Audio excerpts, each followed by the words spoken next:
5 years, 10, 12 years ka na sa abroad. Bakit wala ka pang ipon? Yun ang tanong ng iba. Masakit, pero totoo. Bakit nga ba wala ka pang ipon? Alam mo, hindi ito para i-judge ka.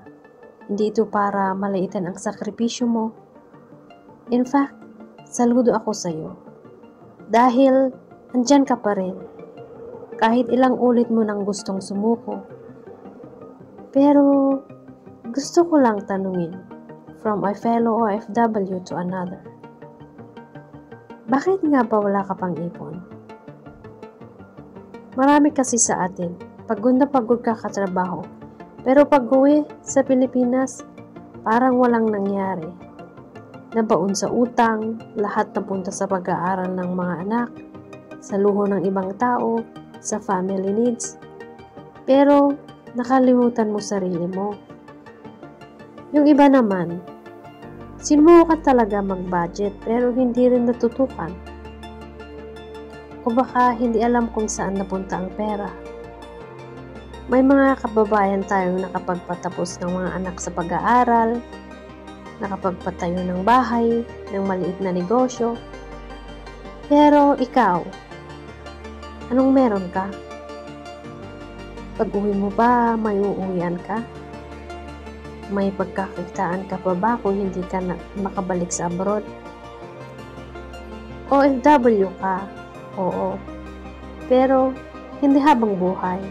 Walang forever sa kontrata.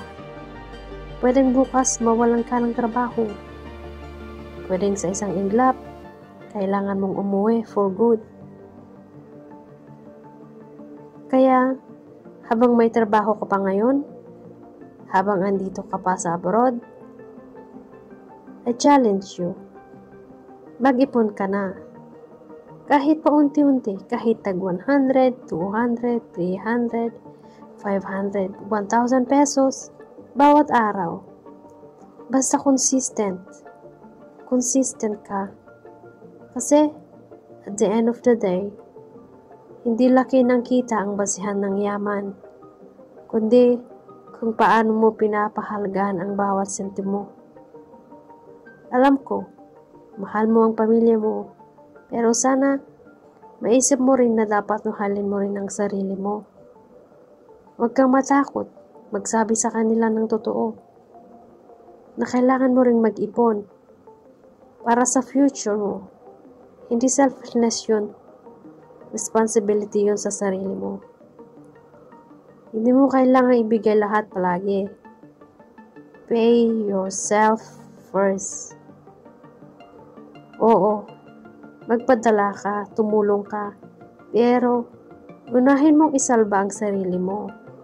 Kasi darating ang araw, ikaw din ang hahanap ng masasandalan. Ayaw mo namang darating sa punto na uuwi kang luhaan. Walang ipon, walang kabuhayan, at pag tinanong ka, anong naipon mo sa ilang taong abroad? Iiyak ka na lang. Kaya habang may panahon pa, itabi mo na yung 1,000 pesos mo. I-challenge mo yung sarili mo. Bukas ulit, sa susunod na araw ulit, hanggang masanay ka.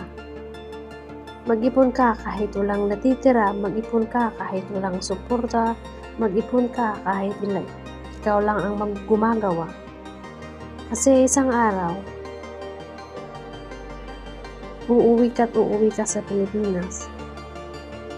Sasabihin mo sa sarili mo, ay, buti na lang nag-ipon ako. Hindi ito para ipagmayabang mo, kundi para maging inspirasyon sa iba. Kaya kung napapanood mo to ngayon, this is your sign. Mag-ipon ka na. Umpisahan mo na kahit maliit lang. Hindi mo kailangan maging milyonaryo agad. Ang mahalaga, may laman ang bulsa mo, may dignidad kang uuwi, at may ngiting hindi mapapantayan.